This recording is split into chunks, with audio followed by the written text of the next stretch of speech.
मुद्रास्फीति दर में गिरावट का अर्थ है कि कीमतें पहले की तुलना में धीमी दर से बढ़ रही हैं, लेकिन इसका तात्पर्य यह नहीं है कि कीमतें वास्तव में कम हो गई हैं।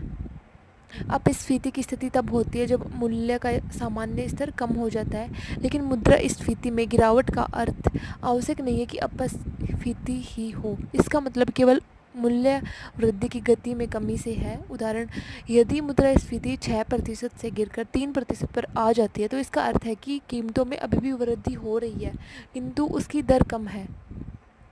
मुद्रास्फीति समय के साथ सामान्य मूल्य स्तर में वृद्धि की दर को संदर्भित करती है। मुद्रास्फीति में गिरावट का अर्थ है कि कीमतों में अभी भी वृद्धि जारी है, किंतु इसकी गति काफ़ी धीमी है। यह मुद्रास्फीति दर में गिरावट का एक सटीक व्याख्या है। यदि पिछले वर्ष कीमतों में 8% की वृद्धि हुई और इस वर्ष इसमें केवल 5% की वृद्धि हुई, तो मुद्रास्फीति में कमी आई है, किंतु कीमतें अभी भी बढ़ रही हैं। मुद्रास्फीति में गिरावट का सीधा अर्थ खाद्य आपूर्ति में वृद्धि नहीं है।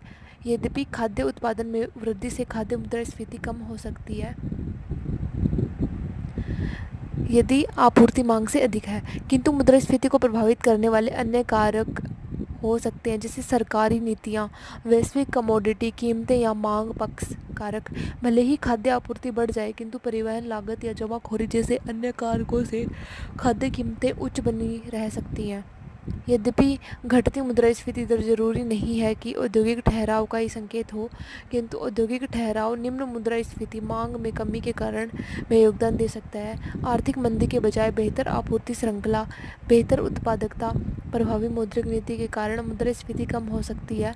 कुछ मामलों में दक्षता और उत्पादकता में वृद्धि के कारण अर्थव्यवस्था में निम्न मुद्रास्फीति के साथ स्थिर वृद्धि की स्थिति हो सकती है।